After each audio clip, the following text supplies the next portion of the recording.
नमस्कार सबको।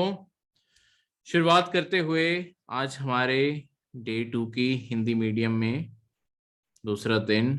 आज हम करेंगे शुरुआत एनसीईआरटी पॉलिटी की इस लेक्चर में, उसका लेक्चर 1। अब देखो, ये हमने जो सारा का सारा सबसे पहले कवर करना है वो हमने बेसिक्स बनाने हैं, ताकि हमें जब हम मेन किताब शुरू करें तब हमें सब कुछ आता हो कि एक लोकतंत्र होता क्या है, लोकतंत्र बना कैसे है, ठीक है, क्यों हमें ये सारे सिस्टम की जरूरत पड़ी। ऐसी सारी चीजों के हमें सबसे पहले सवाल जानने जरूरी हैं। इस इसी की यहां से शुरुआत करते हुए देखो, हमें जो सारे का सारा राजनीति है आज हमारी, ठीक है, आपकी जितनी भी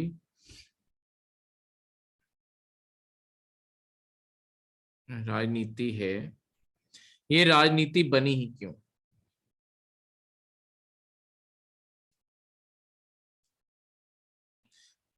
ये जो राजनीति है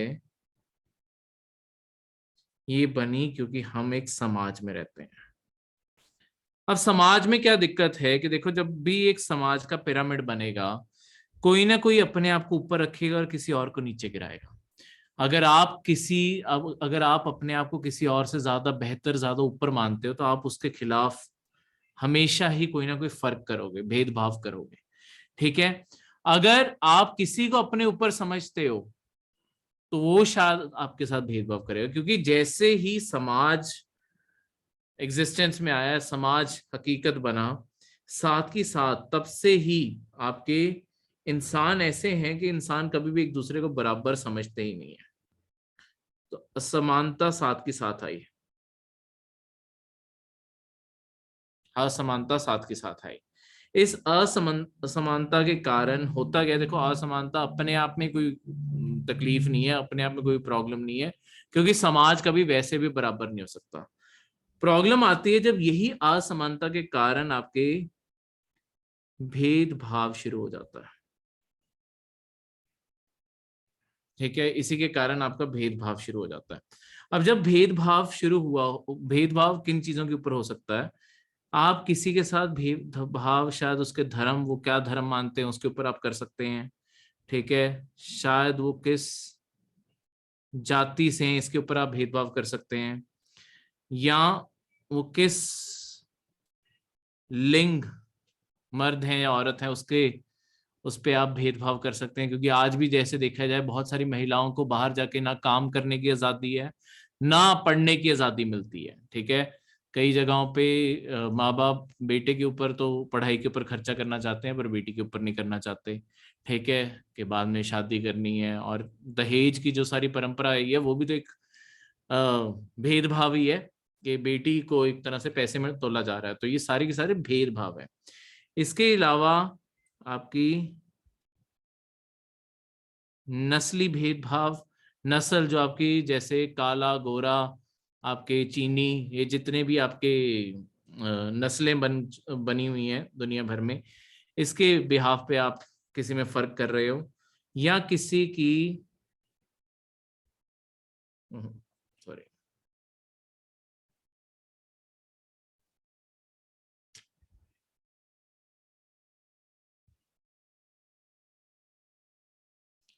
ये बहुत ही कम जगह में,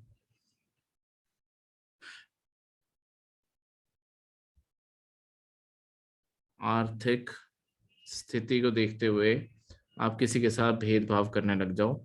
जैसे ये बहुत ही आम सड़कों के ऊपर कई बार दिख जाता है कि अगर किसी की गाड़ी, किसी महंगी गाड़ी में, लेट्स सपोज आपकी गाड़ी में आके कोई महंगी गाड़ी वाला मार देता है, उतर के आप थोड़ी बहुत ही बहस करोगे, पर शांत होके थोड़े टाइम बाद आराम से बात करके चले जाओगे। पर वहीं किसी साइकिल वाले से या ऑटो वाले से अगर आपकी गाड़ी में बच जाए, अक्सर आप लोगों को देखोगे कि वो उतर के उन्हें मारने ही लग जाते हैं, क्योंकि उन्हें पता है कि ये इंसान वापस कुछ कर नहीं पाएगा। तो इसके चलते हुए ये भेदभाव अपने आप ही बढ़ जाता है। ये बहुत हद तक भी बढ़ सकता है। इसी कारण हमें एक राजनीति बनाने की जरूरत पड़ती है, ताकि कोई ना कोई आपकी व्यवस्था बनाई जा सके।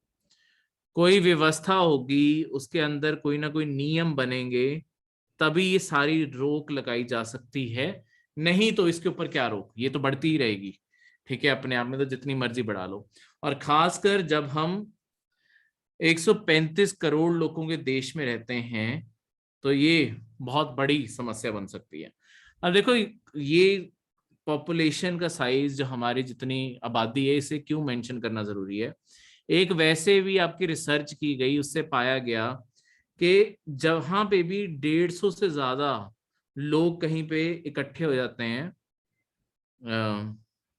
150 से ज्यादा कहीं पे लोग इकट्ठे हो जाते हैं, और वहां पे अगर कोई भी व्यवस्था नहीं है इन सबको संभालने की, 150 से ज्यादा लोगों को, कहीं ना कहीं लोगों में आपस में लड़ाई हो जाएगी। ठीक है, ये आपस में ही लड़ पड़ेंगे, सारी की सारी आपकी सामाजिक व्यवस्था ही खराब हो जाएगी। यहीं से पुरान काल में, आपके पुराने जमाने में आपके राजा किसी ना किसी को बनाने की जरूरत पड़ी, क्योंकि हम मानते थे कि देखो एक राजा बना, राजा कोई ना कोई नियम बनाएगा। ठीक है, नियम बनाएगा, फिर उन्हें लागू करेगा।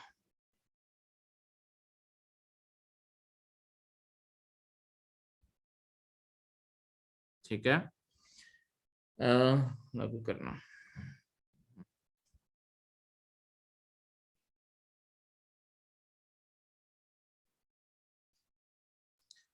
नियम बने, लागू किया गया, और अगर कोई इन्हें नहीं मानेगा तो अपने आप ही उस इंसान को इस चीज की सजा भी मिलेगी। यही चीज आपकी, जब ये आपके ऐसे सिस्टमिक बनने लगेगा, तभी आपके समाज के अंदर एक कानून व्यवस्था बैठेगी। कानून व्यवस्था बैठेगी जहां पे हर कोई नियम मान रहा है। अब देखो, अगर मैं चाहता हूं कि मुझे कोई चोट ना पहुंचाए, मुझे भी तो ये करना पड़ेगा कि मैं किसी और को चोट ना पहुंचाऊं। तो ये एक तरीके से समाज में एक तरीके से ऐसा एक ऑर्डर, एक सिस्टम बना देता है जहां पे आप कुछ अपने हक छोड़ते हो, पर उसके बदले कोई और भी आपको कुछ हक अपने छोड़ के आपको दे रहा है। ठीक है, कि आप किसी को नहीं मारोगे तो आपका भी हक है कि आपको भी कोई ना मारे। ठीक है, तो ऐसी और चीजों का हक, अ ये चीज के कारण ही हमें सिस्टम बनाना पड़ा। अब देखो, बात ये आती है कि हमने राजे बना तो दिए, राजे काफी टाइम एग्जिस्ट भी किए हैं, पर प्रॉब्लम कहाँ आती थी कि राजे कई बारी आपके, जब भी हम राजाओं के सिस्टम में रहे हैं, प्रॉब्लम यहीं पे आई है कि कई बारी आपके राजे ये सारी चीजें छोड़ के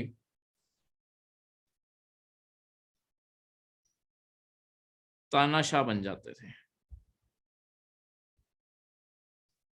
ठीक है, बिल्कुल ही तानाशाह बन गए। तो इन्हें ये तानाशाह बनने से मतलब क्यों बन जाते थे, इसका क्या ऐसी चीज है कि ये तानाशाह बन जाते थे, ये बहुत बड़ी सवाल उठा। ठीक है, बाद में हमने इसका आंसर ढूंढते ढूंढते, और कैसे तानाशाह बनने से रोका जाए, क्या बेहतर सिस्टम हो सकता है, ये सब कुछ करते करते आपके हमने एक ऐसा सिस्टम बनाया जहां पे आपके, अब जिसे हम लोकतंत्र कहते हैं, लोकतंत्र भी बहुत प्रकार के हैं, वो हम अगले लेक्चर में पढ़ेंगे। तो वो सारा कैसे इवॉल्व हुआ, हम इसके बारे अभी शॉर्टली इसी लेक्चर के अंदर पढ़ेंगे कि लोकतंत्र बना कैसे है। पर उससे पहले दो आपके दो शब्दों के बारे हमें जानना जरूरी है, जो आपको पेपर में कभी डायरेक्टली पूछे जा सकते हैं, या अगर आपको इनका कहीं पे इस्तेमाल करना है। एक है पक्षपात। पक्षपात क्या होती है? दूसरा, टकसाली सोच किसे हम कहते हैं, ऐसा है, टकसाली सोच किसे कहते हैं। देखो, पक्षपात एक तरह से कोई ना कोई भेदभाव करना है, पर ये भेदभाव कैसे करते हैं पक्षपात में? पक्षपात का अपने आप में मतलब होता है, देखो पक्षपात क्या होता है, ये हमारे दिमाग में ही होती है। हम किसी को जाने बिना, किसी के सुने बिना, हम पहले उस आदमी को देखते ही उसके बारे कोई ना कोई अगर विचारधारा बना लेते हैं ना, वो एक तरह से पक्षपात को जन्म देती है। ठीक है, तो ये किसी ना किसी के बारे अगर हम उसे जानने से पहले ही पूर्व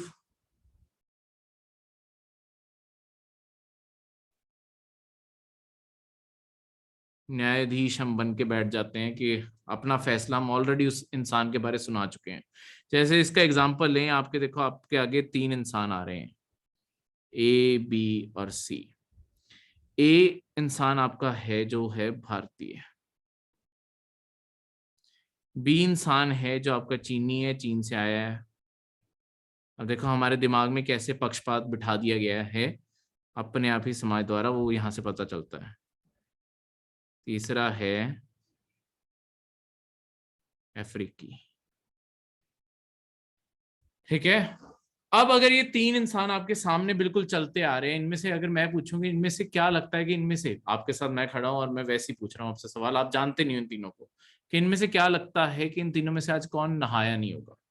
अब ज्यादातर जितने एस्पिरेंट्स हैं हमने बातें की हैं, लाइव क्लासेस लगाई हैं, अगर आप पॉलिटिकल लेक्चर नहीं सोचते हुए आंसर कर रहे हो तो आप कहोगे ये अफ्रीकी नहीं नहाया हुआ, तो अफ्रीका से आया ये आदमी नहाया नहीं है। अब जब आप उसे जानते हो, उसे मिलते हो, तो पता चलता है शायद वो सबसे ज्यादा सफाई पसंद इंसान है, पर क्योंकि आपके दिमाग में ये फीड कर दिया गया है कि ये लोग नहा नहीं रहे, साफ नहीं है, तो ऐसी चीजें हमें पक्षपात करने में मजबूर करती हैं।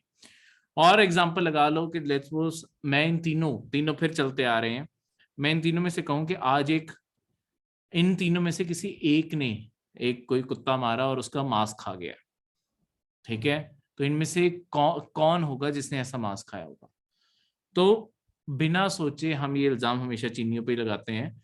ठीक है, पता चले जब वो इंसान आपसे मिला वो पूरा का पूरा शाकाहारी था, तो आप कितने ज्यादा गलत हो गए। ठीक है, कि वो तो मांस तक नहीं खाता, ठीक है, कोई चिकन कुछ नहीं, और आपने कुत्ते का इल्जाम लगा दिया क्योंकि वैसे ही बदनाम है कि चीनी तो सब खा लेते हैं, तो ये बदनामी उनके साथ ही चलती जा रही है। ठीक है, तो ऑब्वियसली हर चीनी भी नहीं खा रहा हो सकता, पर वही बात है क्योंकि हमारे दिमाग में ये पक्षपात बैठ चुका है। ठीक है, टकसाली सोच अगर देखें, देखो टकसाली सोच में क्या होता है, हम किसी ना किसी इंसान को, मतलब जो भी इंसान है, कोई भी काम है, उसे हम किसी ना किसी विशिष्ट रूप में ही देख सकते हैं, विशिष्ट भूमिका में ही देख सकते हैं।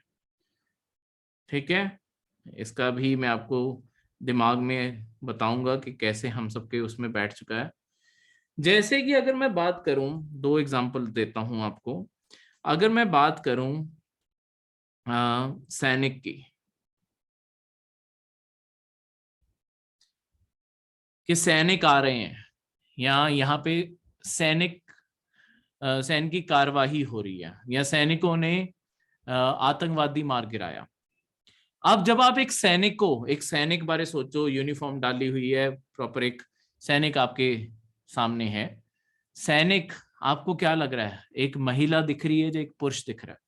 ज्यादातर के दिमाग में पुरुष की ही तस्वीर आएगी। क्यों? क्योंकि हमने एक रोल डिफाइन कर दिया कि जो पुरुष हैं वो ऐसा टफ काम वो करेंगे, सैनिक का काम वो करेंगे। फौज है, अब सरकार ने अलाउ कर दिया, इवन आपकी फीमेल आपकी जा सकती है, महिलाएं भी ज्वाइन कर सकते हैं, लड़कियां भी ज्वाइन कर सकती हैं आपकी सेना को। वहीं पे अगर मैं बात करूं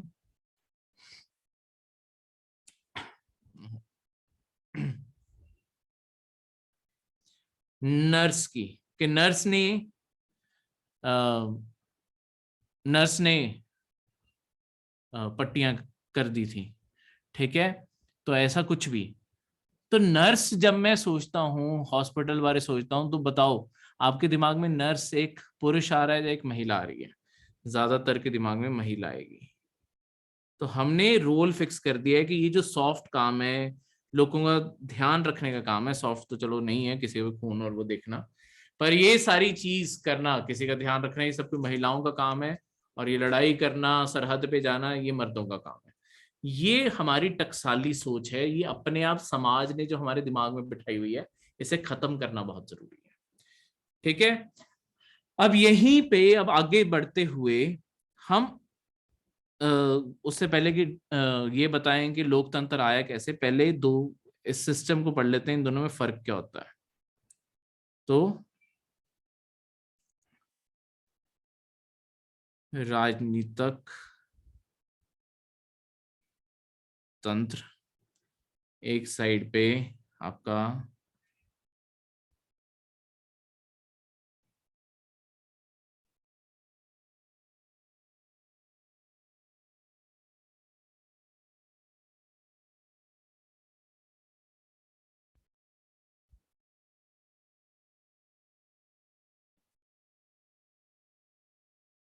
एक मिनट,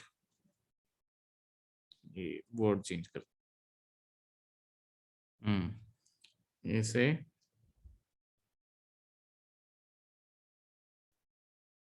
राजतंत्र लिखें। यहाँ पे राज शासन होता है, राजा होता है, और दूसरी साइड पे आपके लोकतंत्र, जहां पे लोगों के द्वारा चुने गए लोग, लोगों के द्वारा चुने गए जो नेता है वो सबको चलाते हैं। तो राजतंत्र में होता क्या है, आपके जो एक परिवार है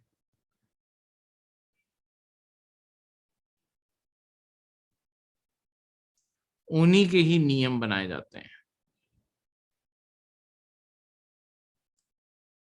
उन्हीं के द्वारा नियम बनाए जाते हैं, उन्हीं का ही सब कुछ कंट्रोल चलता है, एक परिवार ही सारे नियम बना रहा है।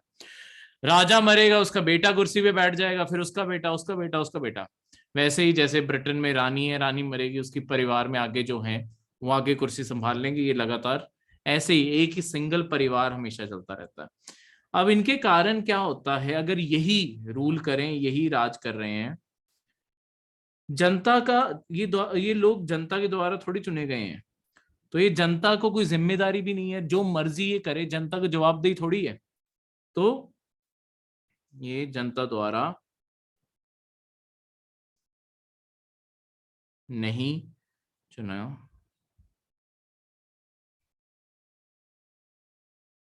चुने गए, ठीक है, ये जनता द्वारा नहीं चुने गए।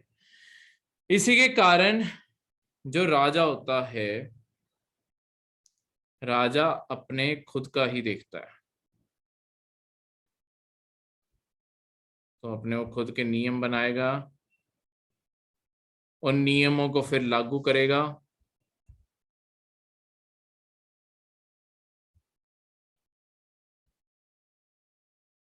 और लागू करके आपके खुद ही न्यायाधीश बन के भी बैठ जाना और फैसले सुनाना कि क्या सही है, क्या गलत है। ठीक है, तो खुद ही कानून बना रहे हो, खुद ही फैसले कर रहे हो, खुद ही कानून बदली भी जा रहे हो, कोई किसी को जवाबदेही नहीं है। तो इस सिस्टम की सबसे बड़ी प्रॉब्लम ही ये है कि यहाँ पे लोगों या किसी के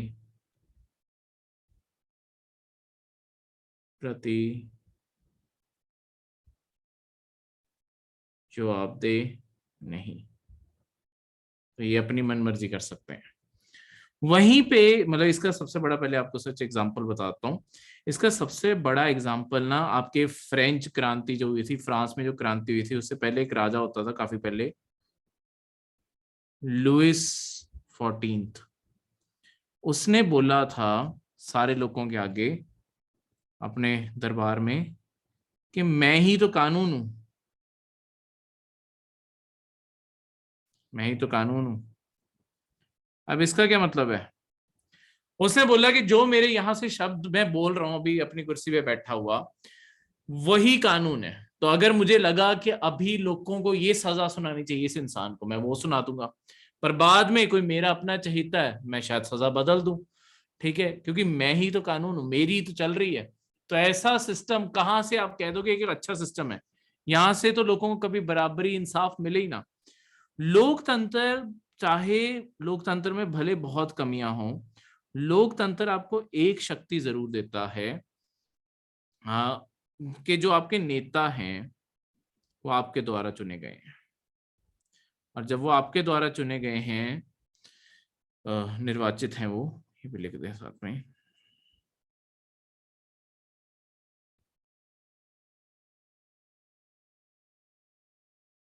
निर्वाचित जो आपके नेता हैं, तो जब वो आपके द्वारा चुने गए हैं तो असली ताकत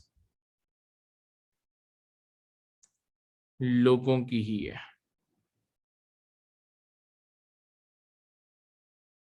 तो लोगों की ही शक्ति रहती है।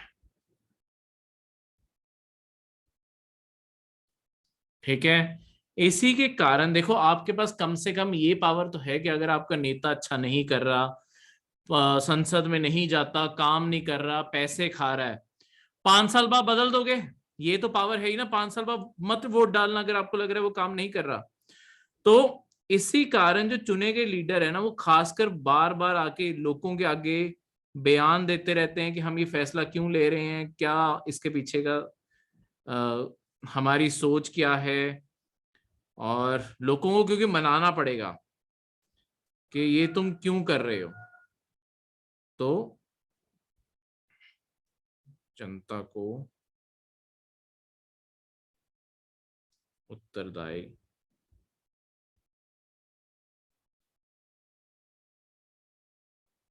होते हैं।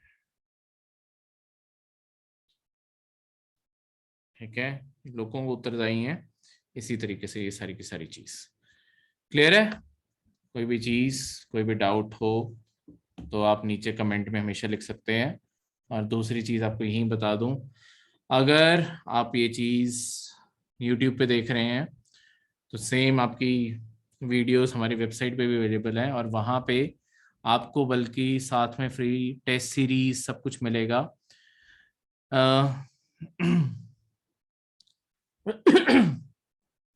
वहां पर प्लीज जाके आप रजिस्टर कीजिए और इसे शुरू कीजिए। अब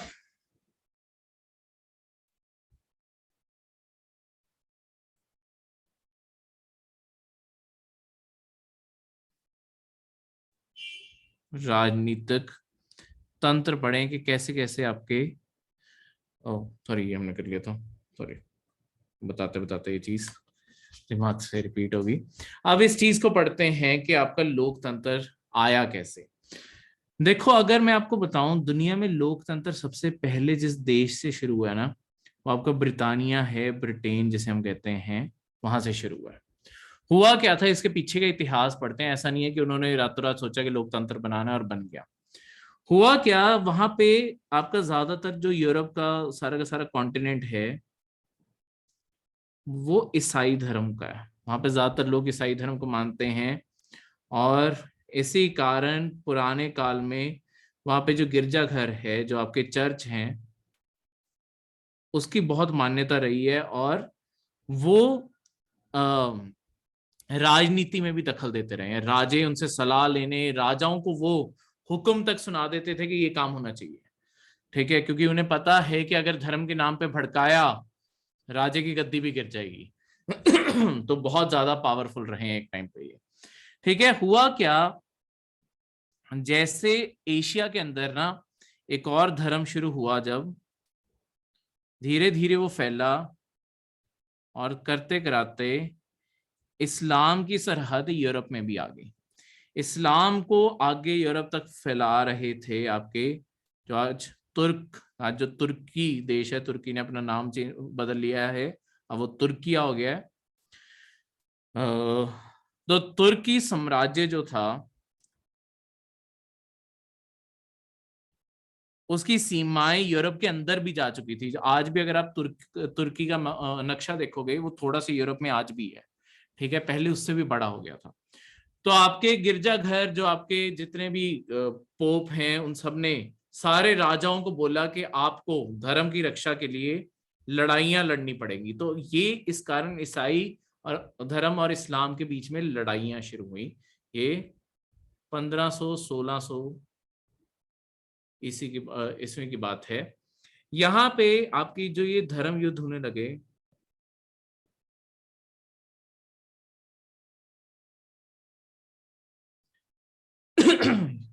यहाँ पे धर्म युद्ध होने लगे।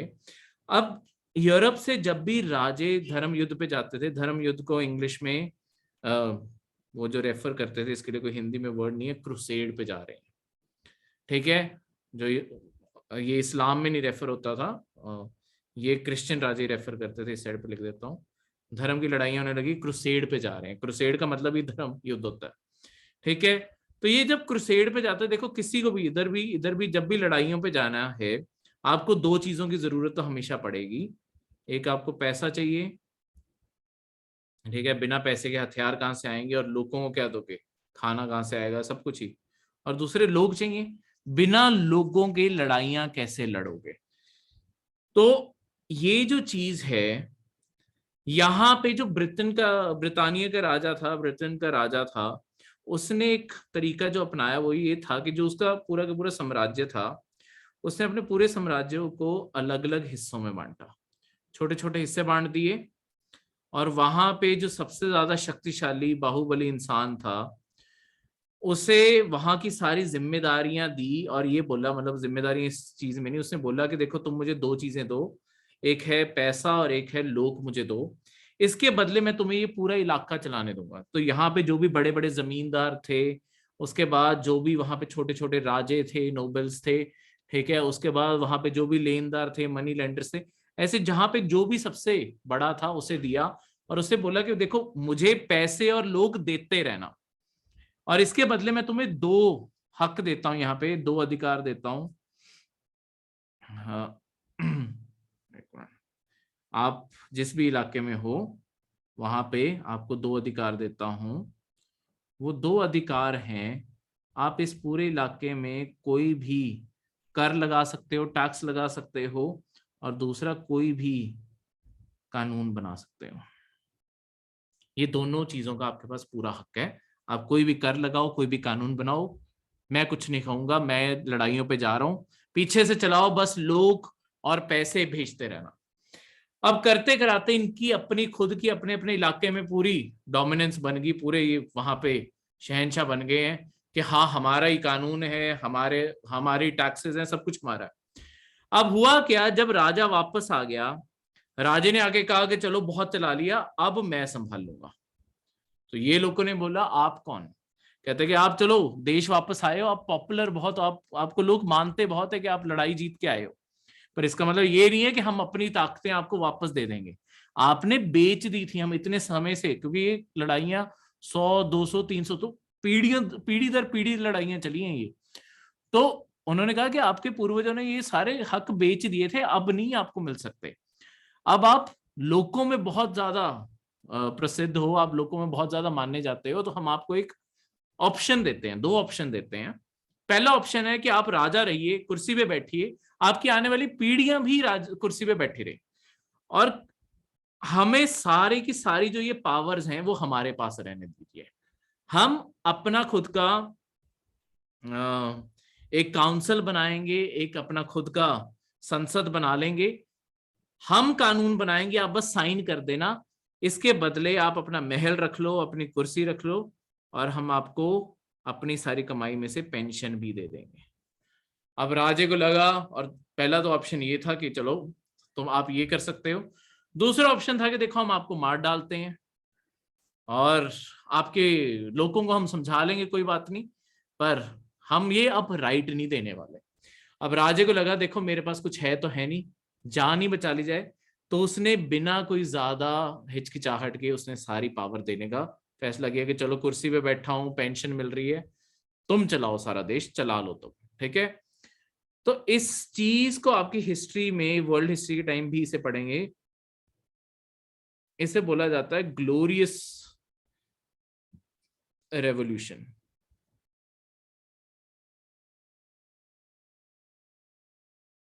जहां पे एक खून का तुपका नहीं बहा, आपके 1860s में हुआ था, और आपके पावर एक सिंगल एक इकलौते आदमी से सारे एक बड़े काउंसिल के पास आ गई, करते करते।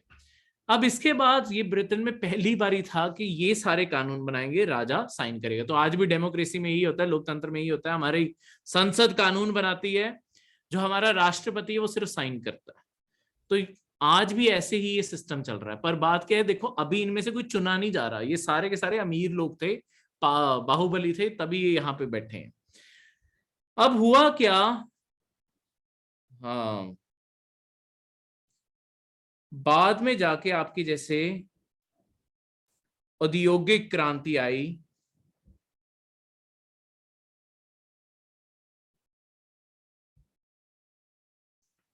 औद्योगिक क्रांति, इंडस्ट्रियल रेवोल्यूशन आया आपका। अब इसके कारण क्या हुआ कि बहुत सारी फैक्ट्रियां खुली, फैक्ट्रियों में लेबर लगी, लेबर की अपनी डिमांड्स थी, तो उन्होंने अपने खुद के संघ बनाने शुरू कर दिए। आज भी हम देखते हैं किसानों के भी संघ हैं, इंडस्ट्रीज के वर्कर्स के भी संघ हैं, तो अलग अलग आपके संघ बनने लगे, ग्रुप बनने लगे। अब इन्होंने भी डिमांड की कि जब वर्कर्स के कानून बन रहे हैं हमें भी शामिल करो इसके अंदर। बाद में जैसे जैसे वहां पे और ज्यादा लोग पढ़े लिखे होने लगे, उन्होंने भी कहा कि हमें भी हक चाहिए, तो धीरे धीरे इलेक्शन भी लाने पड़े, और धीरे धीरे वहां पे एक ऐसा डेमोक्रेसी का सिस्टम अपने आप बनता गया है। ये जो चीज थी ये क्यों अलग है, देखो बाकी सारे देशों के लिए ना डेमोक्रेसी कब शुरू हुई, लोकतंत्र कब शुरू हुआ, एक डेट है। हम कहते हैं 1950 में हमने कानून अपना संविधान लागू किया, हम तब से डेमोक्रेसी है। इनकी कोई एक तारीख ही नहीं है। हम जैसे 26 जनवरी को रिपब्लिक डे इसलिए मनाते हैं क्योंकि हमने अपना संविधान लागू किया और हम एक लोकतंत्र बने। इन्होंने कोई डेट नहीं, इनके तो धीरे धीरे अच्छा तुम भी आ जाओ, अच्छा तुम भी आ जाओ, तुम्हें वोटिंग का हक दे देते हैं, महिलाओं को भी वोटिंग का हक दे देते हैं, 18 साल कर देते हैं उम्र, धीरे धीरे करते करते ये सिस्टम बना है उनका। उनकी इसी कारण ये जो संसद है ना, ये इतनी शक्तिशाली है क्योंकि धीरे धीरे सारी शक्ति इसके पास थी और इसी में ही लोगों को वो शामिल करते गए हैं।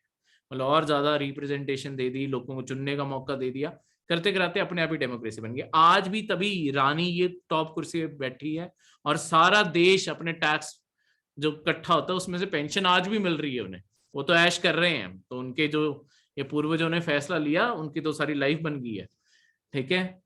उनकी लाइफ बन गई, उनकी पीढ़ियों की। खैर अब खुद ही देश छोड़ छोड़ के जा रहे हैं, पर अभी पेंशन मिलती रहती है पीछे से। तो इस तरीके से अब एक साइड पे तो ये हुआ था, इसके अलावा यही जो साल थे ना 1500-1600 के जो साल थे, इसी टाइम पे आपके पूरे यूरोप के अंदर पुनर्जागरण जन्म नहीं, पुनर्जागरण काल भी चल रहा था।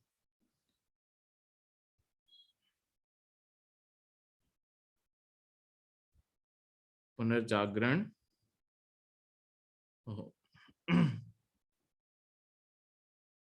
काल भी चल रहा था। इसके कारण क्या हुआ, आपके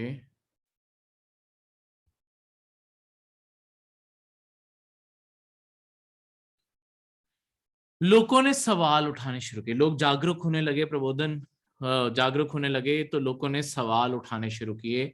जैसे कि एक राजा को इतनी ज्यादा फैसिलिटी क्यों देनी है, राजा तानाशाह बन क्यों जाते हैं, कैसे एक अच्छा सिस्टम बनाया जा सकता है आपकी राजनीति का।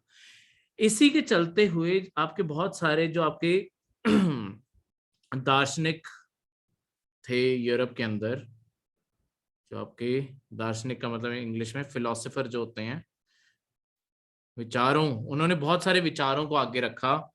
जैसे कि न्याय किसे कहते हैं, किस चीज को हम न्याय कहेंगे, ठीक है, ये आगे जाके हम पढ़ेंगे जब अपना हम संविधान इसी पॉलिटी में ही पढ़ेंगे।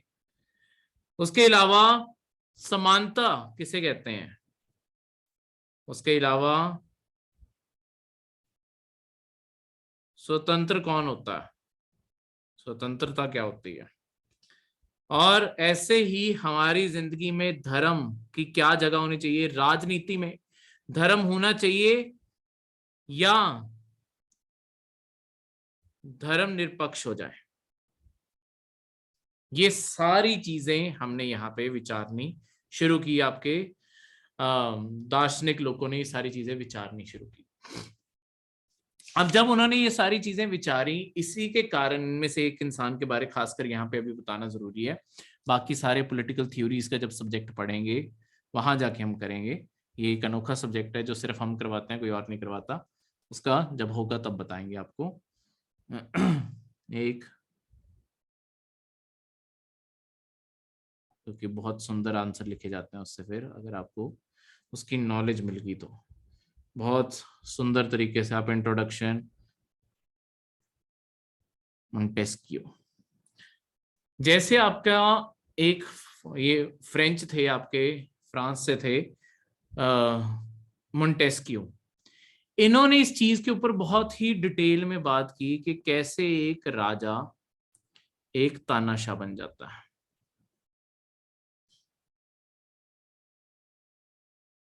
उन्होंने कहा कि देखो हमारी गलती क्या है। एक सरकार के 3 अंग होते हैं।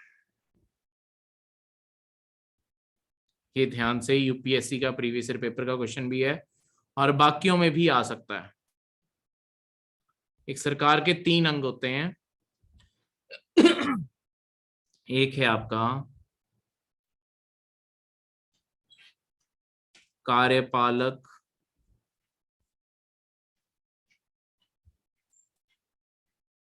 दूसरा है विधायी, थर्ड, और तीसरा है न्यायतंत्र। कार्यपालक ये लो है, थोड़ा ठीक कर देता हूं। न्यायाधीश और सॉरी न्यायाधीश और विधायी, ये जो 3 अंग है सरकार के, ये 3 अलग अलग मतलब काम कर रहे हैं। एक होता है जिसका काम है कानून लागू करवाना।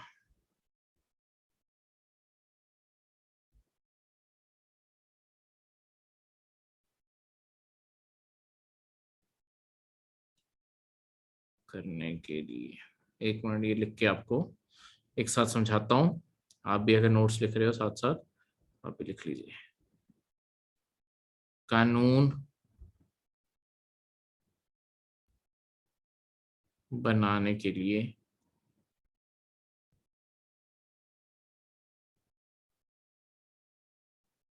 और तीसरा है आपका न्याय करने के लिए। न्याय कानून के ऊपर भी और आपके लोगों के ऊपर भी। देखो आपके सरकार के 3 अंग होते हैं। एक कार्यपालक, जिसका काम, जो एग्जाम की आप भी तैयारी कर रहे हैं, आपने कार्यपालक ही बनना है, जहां पे कानून ऑलरेडी बने हुए हैं, बन के आएंगे आपके पास, आपको उन्हें लागू करवाना है। ठीक है। दूसरे हैं विधायनी, विधायी। ठीक है, विधायक तभी आपके बनते हैं। विधायी जो आपका है लेजिस्लेचर या संसद में जो लोग बैठते हैं, इनका काम है कानून बनाना। तीसरा है न्याय न्यायतंत्र। न्यायतंत्र में काम क्या है कि जितने कानून बने, क्या वो कानून सही बने हैं उसे जज करना, कानून सही से लागू हो रहे हैं उसे जज करना, और उन्हीं के ऊपर लोगों को जज करना कि लोग सही मान रहे हैं या नहीं मान रहे। तो एक सरकार में ये 3 अंग होते हैं। उन्होंने कहा कि देखो राजे के साथ दिक्कत क्या है, तुम राजे को उठा के ये तीनों पावर दे देते हो। तुम किसी एक आम इंसान को सत्ता दोगे, सत्ता की कोई भी शक्ति दोगे, वो ही इंसान भ्रष्ट होने के उसके चांसेस बढ़ जाते हैं कि वो इंसान, ताकत आएगी तो भ्रष्ट हो ही जाएगा। और अगर किसी को सत्ता, या यहाँ पे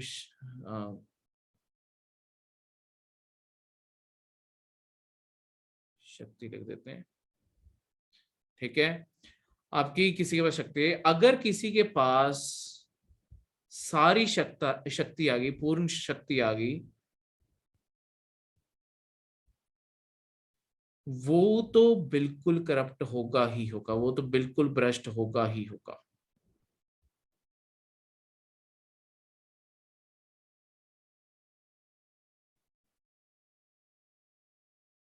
वो तो बिल्कुल भ्रष्ट होगा ही होगा। इसी तरीके से जब आप राजे को उठा के सारी पावर दे देते हो, उसने तो होना ही है भ्रष्ट, सारी पावर तो उसके पास है।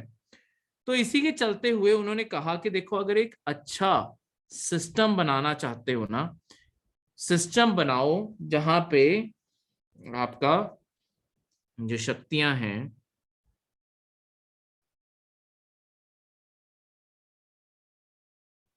शक्ति का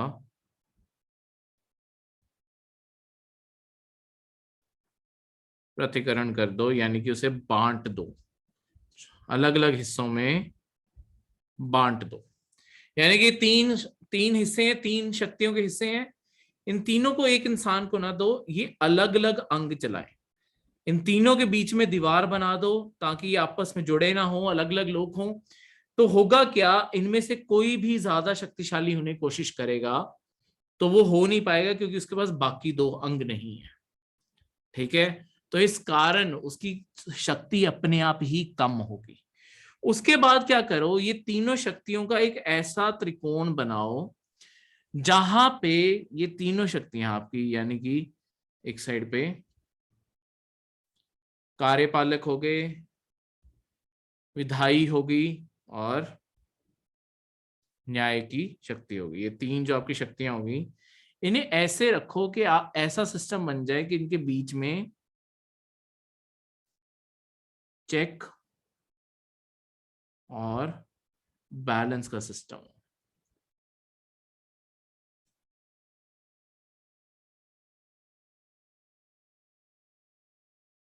बैलेंस की प्रणाली बन जाए,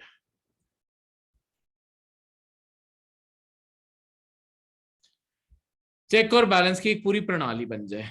इसमें क्या होगा कि कोई भी इनमें से अंग ज्यादा ताकतवर होने की कोशिश करेगा, बाकी दोनों से खींच दे अपनी ताकतें यूज करके। तो जब कोई भी एक इतना शक्तिशाली नहीं हो पाएगा, आपका अपने आप ही एक ऐसा राजनीतिक सिस्टम बन जाएगा जहां पे कोई भी पावरफुल नहीं हो पाएगा, सारे बिल्कुल बराबर होंगे। इसी के ऊपर आज के लोकतंत्र बने हैं। अब लास्ट में आज का जो लास्ट टॉपिक है वो है आपके संविधान के ऊपर। देखो, संविधान अपने आप में सिर्फ एक किताब होती है, एक नियम की किताब।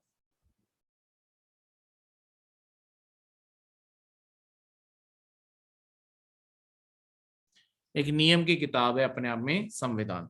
तो अगर ये एक नियम की किताब है तो यहाँ पे क्या होगा कि ये जो भी आपके संविधान नियम की किताब हमने बनाई है, तो जरूरी नहीं है कि सिर्फ लोकतंत्र ही इसे बनाए। जैसे चीन जैसे देश जो आपके लोकतंत्र भी नहीं है, वो भी संविधान बना के बैठे हैं। नॉर्थ कोरिया में किंग जोंग उन जैसे लोग, वो तानाशाह हैं, वो भी अपना संविधान बना के बैठे हैं। उन्होंने संविधान के अंदर लिख दिया है, कानून ही है क्योंकि नियम ही तो है, उन्होंने कानून के अंदर ही लिख दिया है कि कौन राज करेगा। तो अपने आप जब आप कुछ भी लिख सकते हो, तो ये कभी पेपर में क्वेश्चन आ जाए तो याद रखना, संविधान कोई गारंटी नहीं देता कि आप एक लोकतंत्र ही होगे, पर एक लोकतंत्र में अगर संविधान लिख लिया जाए तो वो ज्यादा बेटर होता है। अब देखो, लिखते लोकतंत्र के अंदर भी संविधान दो टाइप का हो सकता है। एक होता है जब हमने लिख लिया,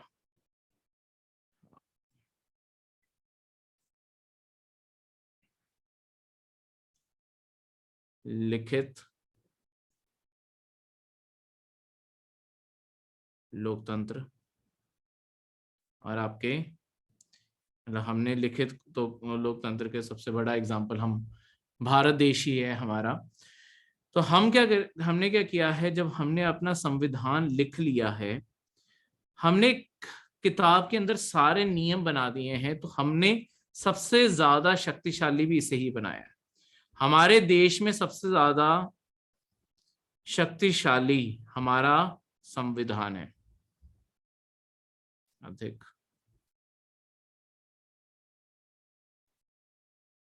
शक्तिशाली हमारा अपना खुद का संविधान है। ठीक है, यहाँ पे संविधान में जो आपके सारे के सारे नियम जो लिखे गए हैं, वही मान के आपके सारे के सारे अंग काम करते हैं, जो हमारे तीनों काम अंग हैं। हर एक को उससे ज्यादा वो अपनी पावर इस्तेमाल कर ही नहीं सकते, बस जितना संविधान में लिख दिया है वही होगा। तो इसने तीनों की एक तरह से सीमा तय कर दी है कि कहाँ तक कौन काम कर सकता है। ठीक है, तो इस तरीके से दूसरे आपके होते हैं जहां पे लिखा नहीं गया, लिखित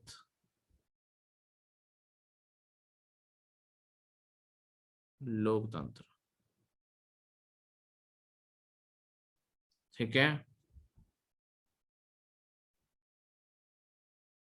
ब्रिटेन इसका सबसे बड़ा एग्जाम्पल है। वहां पे कोई भी संविधान लिखा नहीं हुआ, क्योंकि जैसे मैंने आपको बताया वहां पे धीरे धीरे धीरे करके सबसे ज्यादा सिस्टम बना है, सारी की सारी वहां पे पावर संसद के पास आती गई है। तो इसी कारण जो उनकी संसद है वही वहां पे सबसे ज्यादा शक्तिशाली है। उन्होंने एक कोई सिंगल किताब नहीं लिखी है, अलग अलग चीजों के ऊपर, अलग अलग कागजों के ऊपर अलग अलग चीजें एग्जिस्ट करती हैं। तो वो लोकतंत्र तो है, पर उनकी एक सिंगल किताब नहीं है इस चीज की। ठीक है, तो ये था आपका इसका पहला लेक्चर। अगले लेक्चर में और ज्यादा लोकतंत्र बारे बातें करेंगे। तो thank you and see you.